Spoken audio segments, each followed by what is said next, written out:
Assalamualaikum warahmatullahi wabarakatuh. Salam, Om Swastiastu, Namo Buddhaya, salam kebajikan.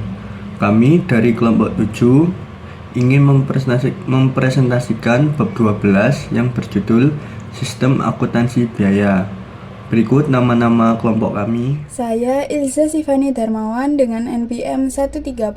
Saya Eka Rahmawati dengan NPM 145. Saya Tanuratul Fada dengan NPM belakang 147. Saya Berlian Salsya Maulidia dengan NPM terakhir 160. Saya Abdurrahman Mufid dengan NPM belakang 242. Nama saya Muhammad Aridega Mustafa dengan NPM akhir 398.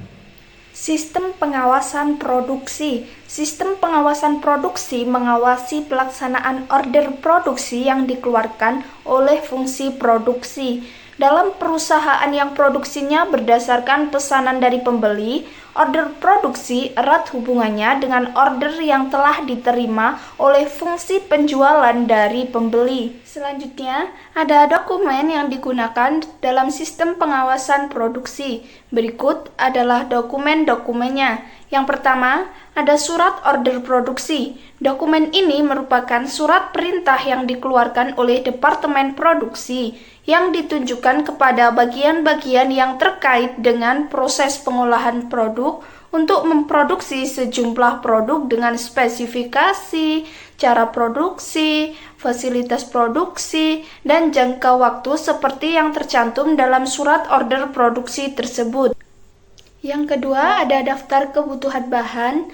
Dokumen ini merupakan daftar jenis dan kuantitas bahan baku yang diperlukan untuk memproduksi produk seperti yang tercantum dalam surat order produksi. Lalu yang ketiga, ada daftar kegiatan produksi. Dokumen ini merupakan daftar urutan jenis kegiatan dan fasilitas mesin yang diperlukan untuk memproduksi produk seperti yang tercantum dalam surat order produksi. Lalu, selanjutnya ada bukti permintaan dan pengeluaran barang gudang. Dokumen ini merupakan formulir yang digunakan oleh fungsi produksi untuk meminta bahan baku dan bahan penolong untuk memproduksi produk yang tercantum dalam surat order produksi. Lalu yang selanjutnya ada bukti pengembalian barang gudang. Dokumen ini merupakan formulir yang digunakan oleh fungsi produksi untuk mengembalikan bahan baku dan bahan penolong ke fungsi gudang. Pengembalian bahan ini umumnya disebabkan karena adanya sisa bahan baku dan bahan penolong yang tidak dipakai dalam proses produksi. Lalu selanjutnya ada kartu jam kerja. Dokumen ini digunakan untuk mencatat jam kerja tenaga kerja langsung yang dikonsumsi untuk memproduksi produk yang tercantum dalam surat order produksi. Lalu, untuk yang terakhir ada laporan produk selesai. Laporan produk selesai dibuat oleh fungsi produksi untuk memberitahukan selesainya produksi pesanan tertentu kepada fungsi perencanaan dan pengawasan produksi, fungsi gudang, fungsi penjualan, fungsi akuntansi, persediaan, dan fungsi akuntansi biaya. Berikut ini adalah fungsi yang terkait dalam sistem produksi. Yang pertama ada fungsi penjualan. Dalam perusahaan yang produksinya berdasarkan pesanan dari pembeli, fungsi penjualan bertanggung jawab atas penerimaan order dari pelanggan dan meneruskan order tersebut ke fungsi produksi. Jika order dari pelanggan ditulis dalam formulir yang disediakan oleh perusahaan, order pelanggan ini langsung dapat diserahkan oleh fungsi penjualan ke fungsi produksi untuk dapat segera diproses. Jika order dari pelanggan belum berisi informasi yang lengkap, fungsi penjualan berkewajiban untuk menambah informasi yang kurang atau menuliskan kembali ke dalam surat order produksi yang berisi informasi lengkap bagi kepentingan fungsi produksi. Dalam perusahaan yang berproduksi secara massal, order produksi umumnya ditentukan bersama dalam rapat bulanan antara fungsi pemasaran dan fungsi produksi. Fungsi penjualan melayani order dari pelanggan berdasarkan persediaan produk, jadi yang ada di gudang. Fungsi produksi. Fungsi ini bertanggung jawab atas pembuatan perintah produksi bagi fungsi-fungsi yang ada di bawahnya yang terkait dalam pelaksanaan proses produksi guna memenuhi permintaan produksi dari fungsi penjualan. Dalam perusahaan besar, fungsi produksi biasanya dibantu oleh fungsi perencanaan dan pengawasan produksi dalam pembuatan order produksi tersebut. Order produksi tersebut dituangkan dalam bentuk tertulis dalam dokumen yang disebut surat order produksi. Surat order produksi ini dilampiri dengan surat kebutuhan bahan dan daftar kegiatan produksi. Fungsi ini bertanggung jawab atas pelaksanaan produksi sesuai dengan surat order produksi dan daftar kebutuhan bahan serta daftar kegiatan produksi yang melampiri surat order produksi tersebut. Yang selanjutnya ada fungsi perencanaan dan pengawasan produksi. Fungsi ini merupakan fungsi staf yang membantu fungsi produksi dalam merencanakan dan mengawasi kegiatan produksi. Perencanaan produksi diwujudkan dalam perhitungan rencana kebutuhan bahan dan peralatan yang akan digunakan untuk memproduksi pesanan yang diterima dari fungsi penjualan. Rencana produksi dituangkan oleh fungsi ini dalam dokumen, daftar kebutuhan bahan, dan daftar kegiatan produksi. Lalu ada fungsi gudang. Dalam sistem pengawasan produksi dan sistem akuntansi biaya ini, fungsi gudang bertanggung jawab atas pelayanan permintaan bahan baku, bahan penolong, dan barang yang lain yang digudangkan. Fungsi ini juga bertanggung jawab untuk menerima produk jadi yang diserahkan oleh fungsi produksi.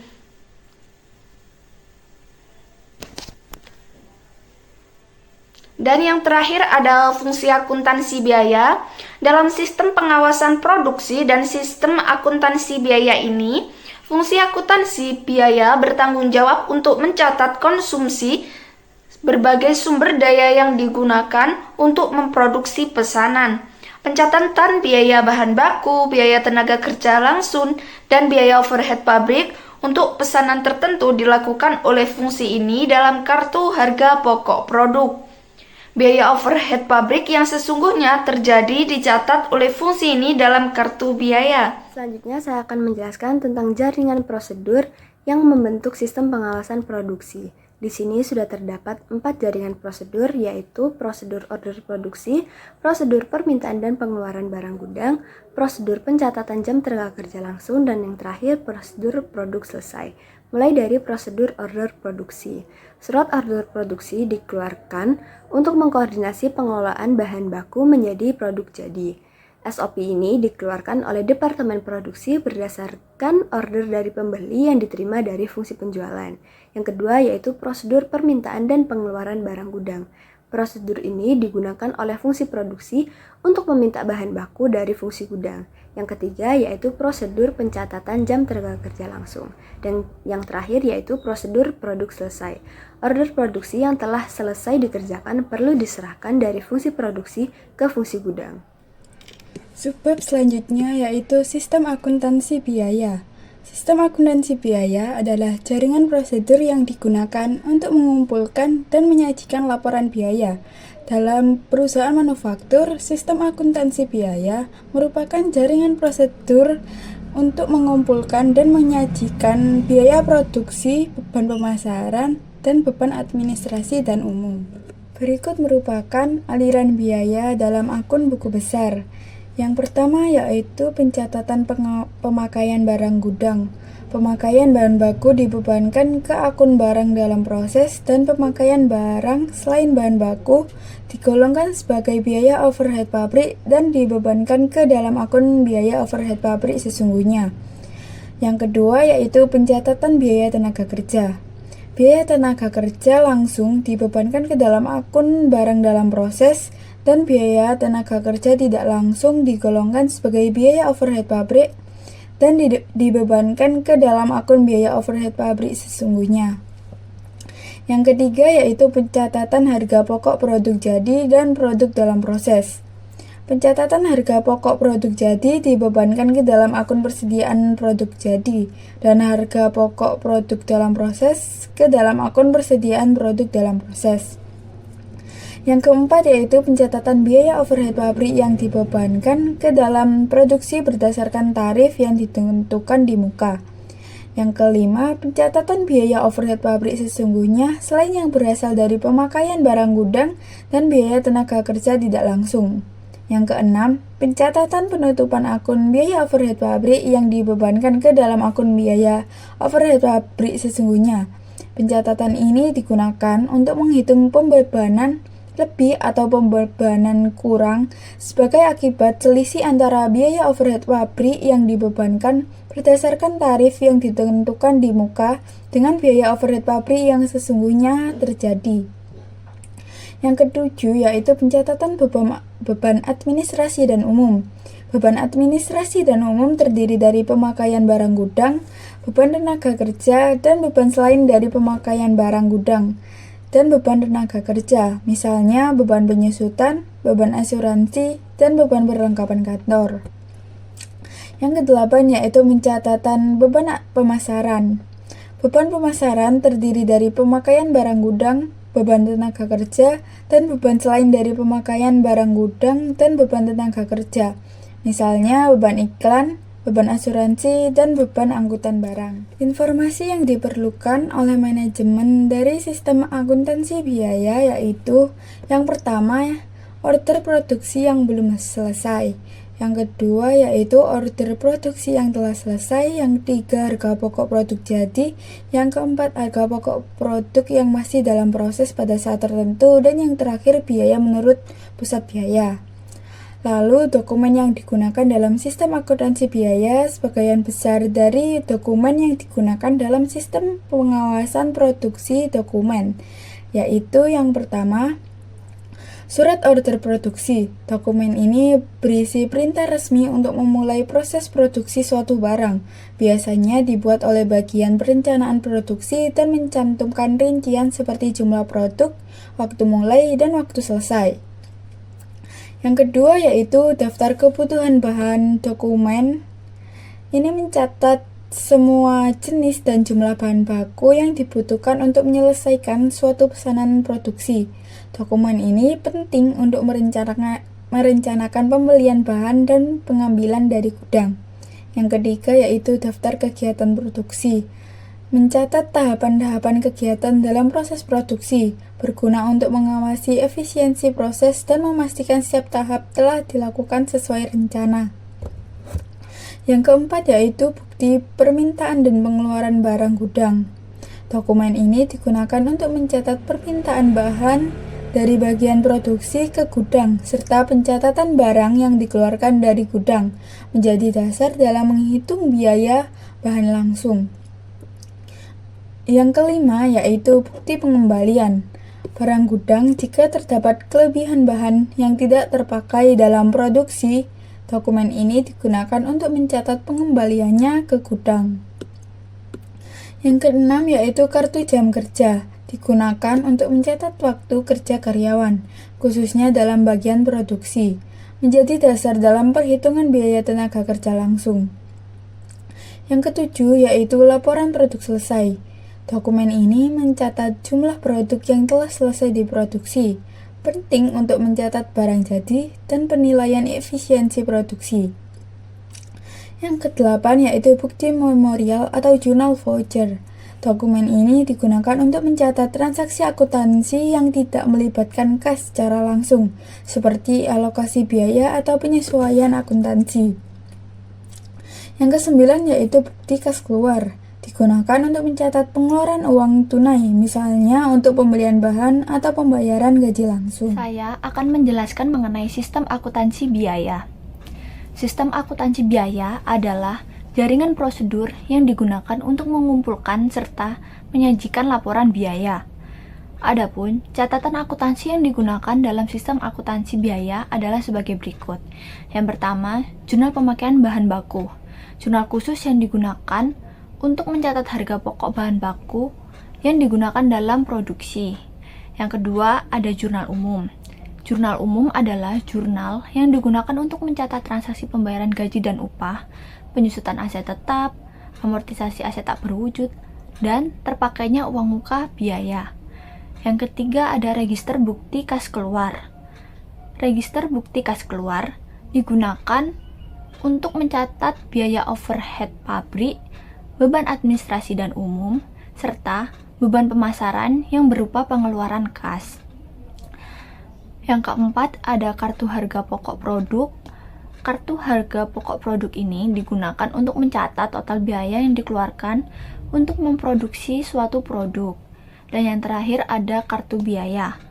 Kartu biaya merupakan buku pembantu yang merinci beban overhead pabrik, beban administrasi dan umum, serta beban pemasaran.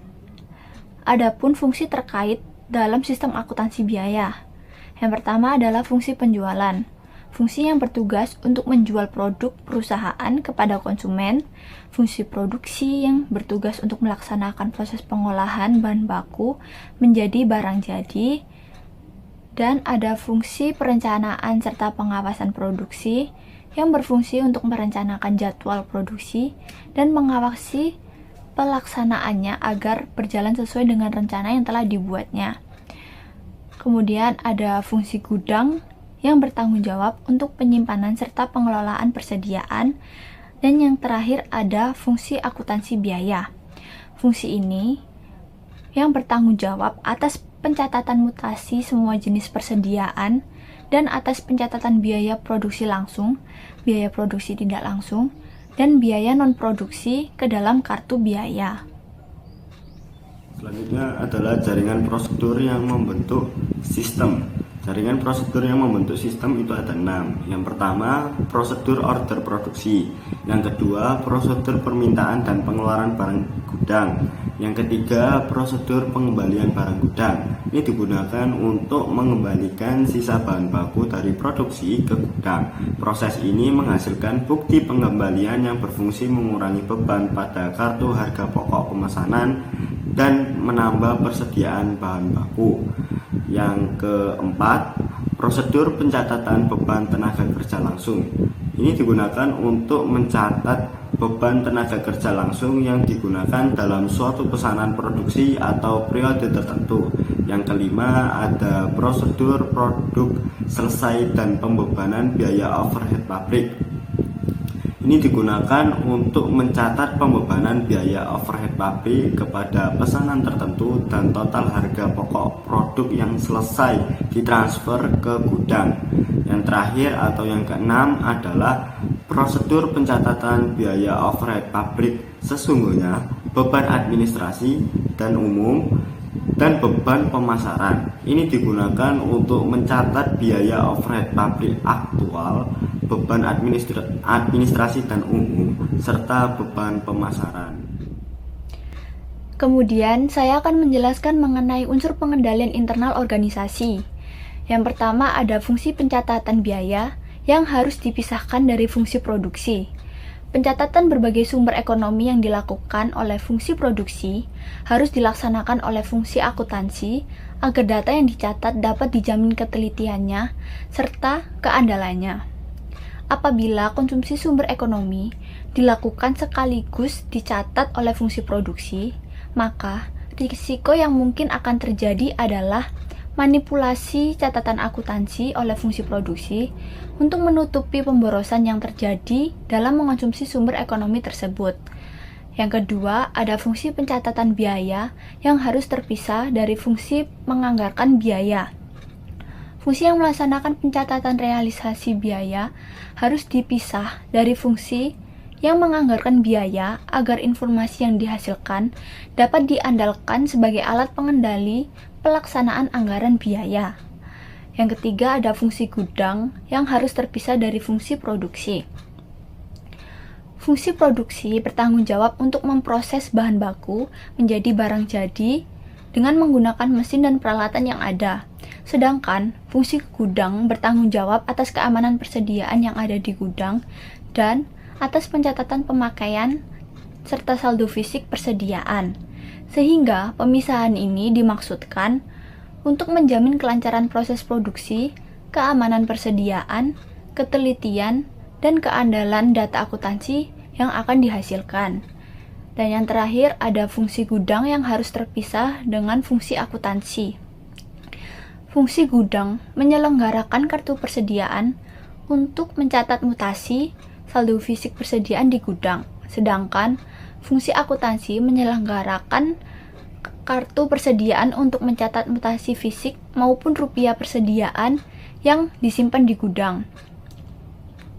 Setiap sistem akuntansi yang menggabungkan fungsi akuntansi dengan dua fungsi pokok lain seperti fungsi operasional dan penyimpanan akan membuka kesempatan bagi karyawan fungsi operasi dan penyimpanan untuk melakukan penyelewengan dan menutupinya dengan cara memanipulasi catatan akuntansi.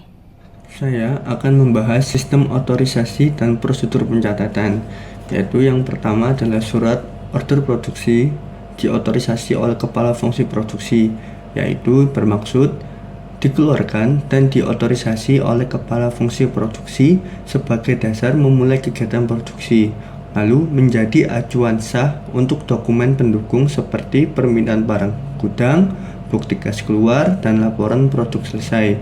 Yang kedua ada bukti permintaan dan pengeluaran barang gudang diotorisasi oleh kepala fungsi produksi yang bersangkutan.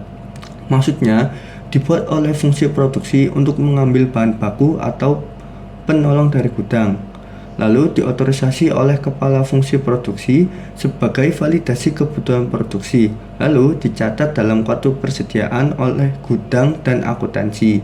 Yang ketiga ada bukti kas keluar diotorisasi oleh fungsi akuntansi keuangan, bermaksud yaitu diotorisasi oleh fungsi akuntansi atau keuangan, khususnya kepala fungsi pencatatan utang. Setelah verifikasi dokumen pendukung, misal daftar upah, lalu digunakan untuk pencatatan biaya produksi yang melibatkan pengeluaran kas. Yang keempat ada daftar kebutuhan bahan dan daftar kegiatan produksi dibuat oleh fungsi perencanaan dan pengawasan produksi dan diotorisasi oleh kepala fungsi produksi, yaitu bermaksud disusun oleh fungsi perencanaan dan pengawasan produksi berdasarkan surat order produksi, lalu diotorisasi oleh kepala fungsi produksi sebagai tolak ukur perencanaan dan pengawasan pemakaian bahan serta alur produksi. Yang terakhir ada kartu jam kerja diotorisasi oleh kepala fungsi produksi yang bersangkutan. Mencatat waktu kerja, yaitu bermaksud mencatat waktu kerja tenaga langsung untuk distribusi biaya kepesanan tertentu, lalu diotorisasi oleh kepala fungsi produksi dan menjadi dasar perhitungan biaya tenaga kerja per pesanan. Lalu selanjutnya ada praktik yang sehat, yaitu yang pertama surat order produksi, bukti permintaan dan pengeluaran barang gudang, bukti kas keluar, dan bukti memorial bernomor urut tercetak dan penggunaannya dipertanggungjawabkan. Maksudnya adalah dokumen seperti surat produksi, bukti permintaan dan pengeluaran barang gudang, bukti kas keluar, dan bukti memorial menjadi dasar pencatatan biaya dalam jurnal dan kartu biaya. Pengawasan dilakukan dengan menggunakan formulir bernomor urut tercetak yang harus dipertanggungjawabkan oleh fungsi yang berwenang. Selanjutnya yang kedua ada secara periodik dilakukan rekonsiliasi kartu biaya dengan akun kontrol biaya dalam buku besar. Maksudnya adalah secara berkala dilakukan rekonsiliasi antara data di kartu biaya atau buku pembantu dengan akun kontrol biaya di buku besar. Hal ini bertujuan memastikan kesesuaian data, mengingat kedua catatan menggunakan dokumen sumber yang sama. Rekonsiliasi membantu mendeteksi kesalahan dan menjaga akurasi pencatatan. Yang terakhir, ada secara periodik dilakukan perhitungan dan persediaan yang ada di gudang untuk dicocokkan dengan kartu persediaan. Maksud dari hal ini adalah dalam sistem perpetual inventory method, gudang bertanggung jawab atas catatan fisik persediaan, sementara akuntansi mengelola catatan nilai. Secara periodik dilakukan perhitungan fisik persediaan untuk mencocokkan kuantitas di gudang dengan kartu persediaan. Tujuannya adalah memverifikasi keamanan persediaan dan keandalan data akuntansi. Kegiatan ini disebut inventory taking. Selanjutnya yaitu terdapat bagan alir sistem pengawasan produksi dan sistem akuntansi biaya. Di sini terdapat 8 prosedur, yaitu prosedur order produksi, yang kedua prosedur permintaan dan pengeluaran barang gudang, yang ketiga prosedur pengembalian barang gudang, yang keempat prosedur pencatatan jam kerja dan biaya tenaga kerja langsung, yang kelima prosedur produk selesai dan pencatatan pembebanan biaya overhead pabrik, yang keenam prosedur pencatatan biaya overhead sesungguhnya, beban administrasi dan umum, dan beban pemasaran yang berasal dari pengeluaran kas yang menggunakan register bukti kas keluar dan jurnal umum. Yang ketujuh prosedur pencatatan biaya overhead sesungguhnya, beban administrasi dan umum, dan beban pemasaran yang berasal dari pengeluaran kas yang menggunakan register bukti kas keluar. Dan yang kedelapan yaitu prosedur pencatatan biaya overhead sesungguhnya, beban administrasi dan umum, dan beban pemasaran yang berasal dari penyusutan, amortisasi, depresi, dan terpakainya uang muka biaya. Yang pertama yaitu bagan alir dokumen prosedur order produksi. Prosedur ini ditujukan untuk mengkoordinasikan kegiatan produksi guna untuk memenuhi pesanan pembeli atau kebutuhan produk untuk jangka waktu tertentu. Yang pertama yaitu bagian order penjualan. Bagian order penjualan akan menerima order dari pembeli dan mereka akan menambah informasi pada order dari pembeli. Kemudian mereka akan membuat dokumen order dari pembeli yang sudah dilengkapi informasi. Dokumen tersebut akan dikirimkan ke bagian perencanaan dan pengawasan produksi. Setelah bagian perencanaan dan pengawasan produksi menerima dokumen tersebut, mereka akan membuat surat order produksi dan membuat daftar kebutuhan bahan dan daftar kegiatan. Kemudian, dokumen tersebut berisi surat order produksi, daftar kebutuhan bahan, dan daftar kegiatan produksi. Dokumen tersebut akan dijadikan menjadi beberapa salinan. Salinannya akan dikirimkan ke bagian kartu biaya dan salinan lainnya akan dikirimkan ke bagian produksi. Kemudian bagian produksi akan melaksanakan produksi sesuai dengan surat order produksi dan produksi hingga selesai. Setelah produksi selesai, akan dilanjutkan ke prosedur permintaan dan pengeluaran barang gudang dan prosedur pencatatan jam tenaga kerja langsung yang akan dijelaskan oleh rekan-rekan saya.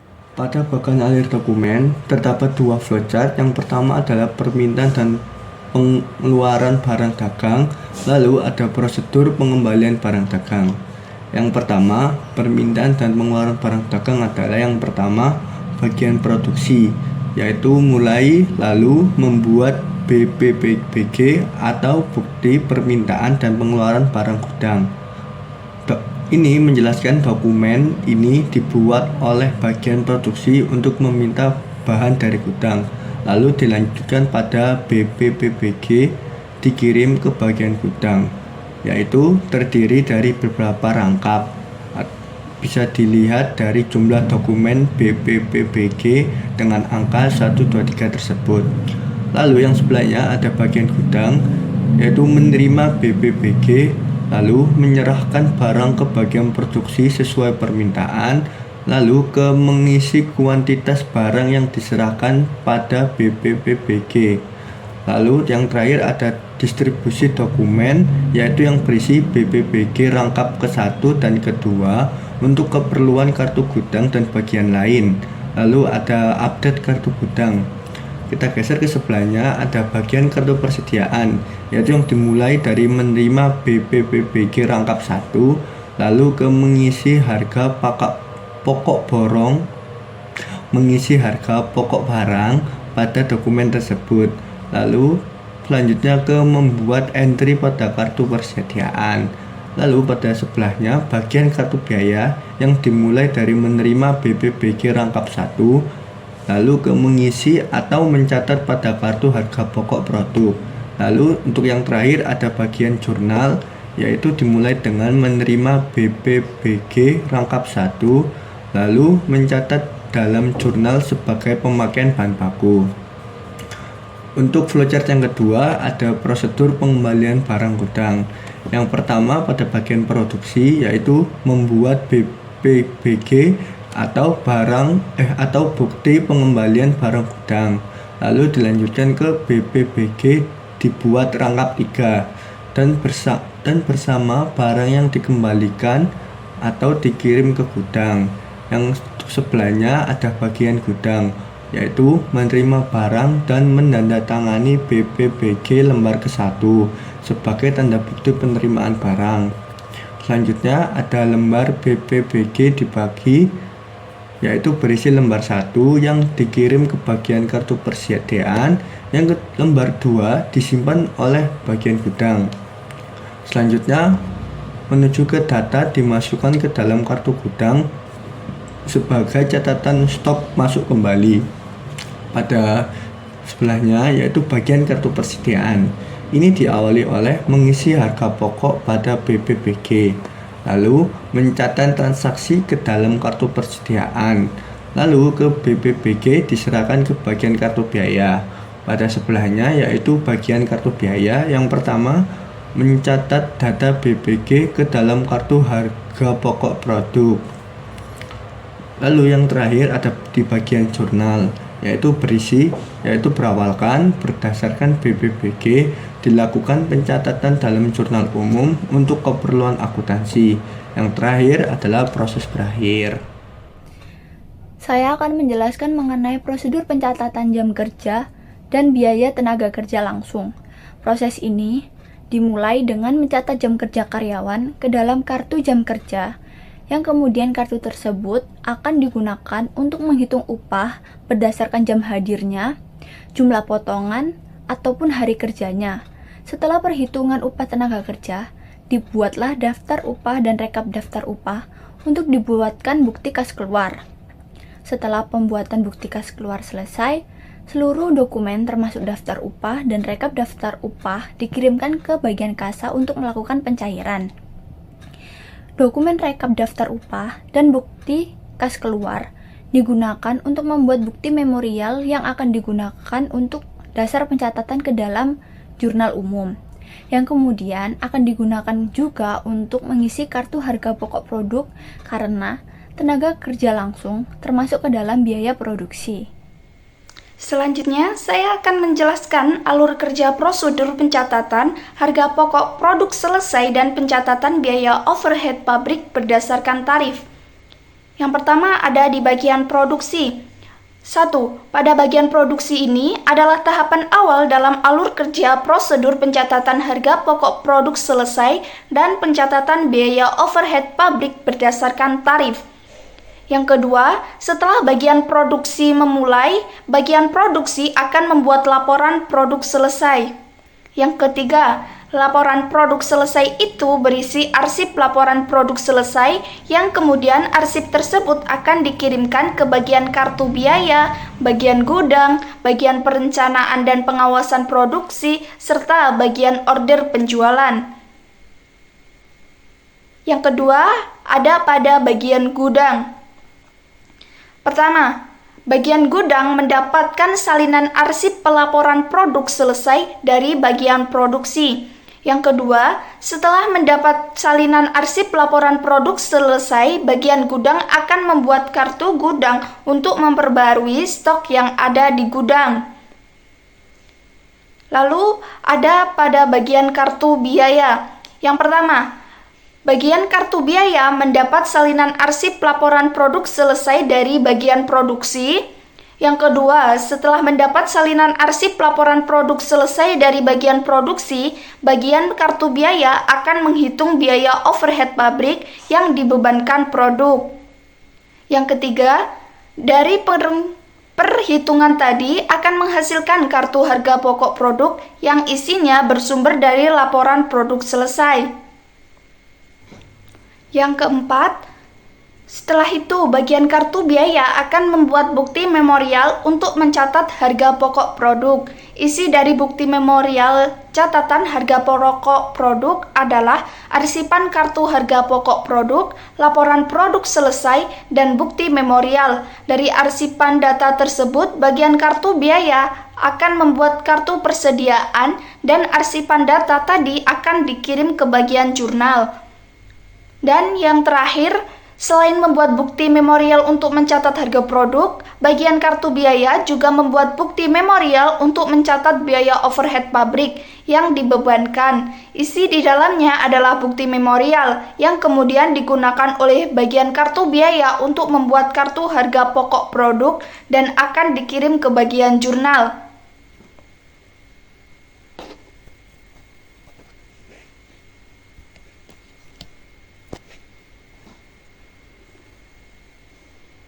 Yang terakhir ada bagian jurnal. Yang pertama, bagian jurnal menerima salinan arsip data bukti memorial dari bagian kartu biaya. Yang kedua, lalu bagian jurnal akan melakukan pencatatan biaya overhead berdasarkan tarif.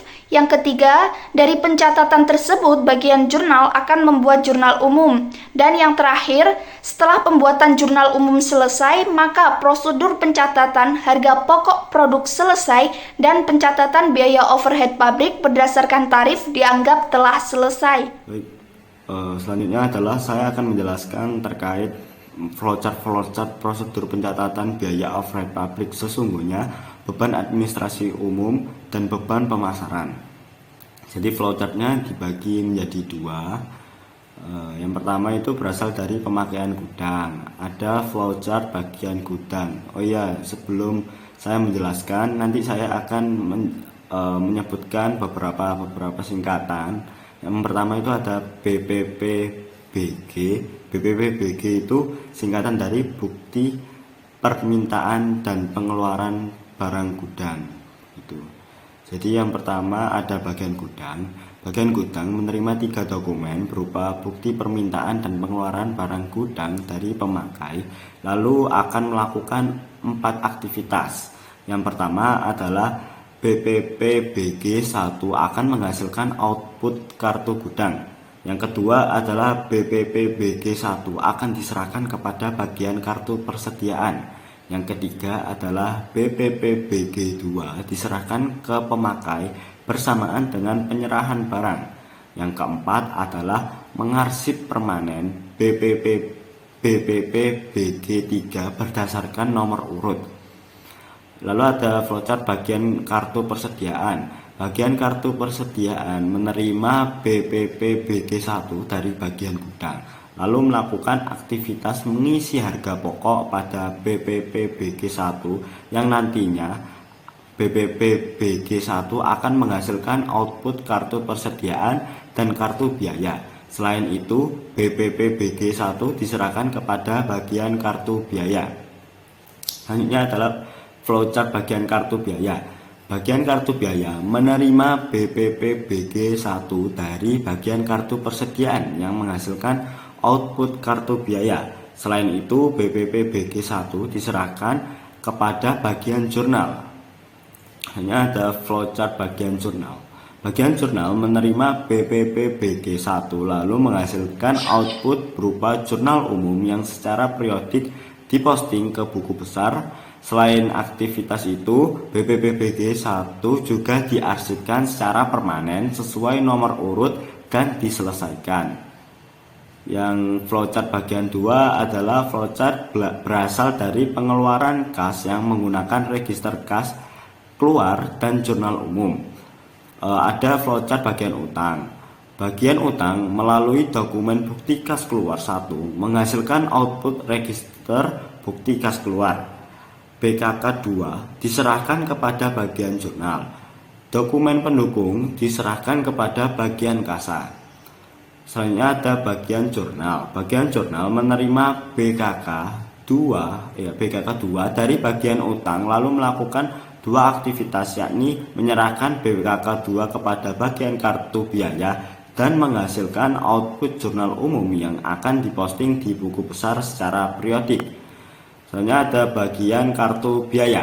Bagian kartu biaya menerima BKK atau bukti kas keluar 2 dari bagian jurnal lalu melakukan 2 aktivitas, yakni menghasilkan output kartu biaya dan menyimpan permanen sesuai nomor urut dan menyelesaikannya.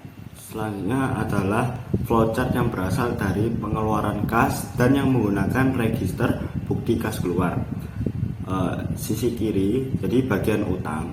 Bagian utang melalui dokumen bukti kas keluar 1 menghasilkan output register bukti kas keluar yang diposting ke dalam buku besar secara periodik. Bukti kas keluar 2 diserahkan kepada bagian jurnal. Dokumen pendukung diserahkan kepada bagian kasa. Hanya ada bagian kartu biaya. Bagian kartu biaya menerima BKK dari bagian utang yang nantinya akan menghasilkan output sebagai kartu biaya. Selain menghasilkan output kartu biaya, bukti kas keluar akan diarsip secara permanen dan diselesaikan. Hanya ada bagian jurnal. Bagian jurnal menerima hasil output berupa register bukti kas keluar dari bagian utang lalu diposting ke buku besar secara periodik. Selanjutnya ada flowchart yang berasal dari penyusutan amortisasi dan terpakainya uang muka biaya. Ada bagian kartu biaya. Bagian kartu biaya melakukan kegiatan manual, yakni membuat bukti memorial. Setelah itu akan menghasilkan dokumen berupa bukti memorial yang nantinya akan menghasilkan output kartu biaya, dan bukti memorial diserahkan ke bagian jurnal. Selanjutnya ada bagian jurnal. Bagian jurnal menerima dokumen berupa bukti memorial dari bagian kartu biaya dan akan melakukan 2 aktivitas, yakni yang pertama adalah menghasilkan output dari bukti memorial yaitu jurnal umum dan diposting ke buku besar secara periodik. Yang kedua adalah bukti memorialnya akan disimpan secara permanen berdasarkan nomor urut dan diselesaikan. Dari presentasi kami, terima kasih telah menyimak paparan dari kelompok kami. Mohon maaf apabila ada salah pengucapan dalam presentasi kami. Wassalamualaikum warahmatullahi wabarakatuh.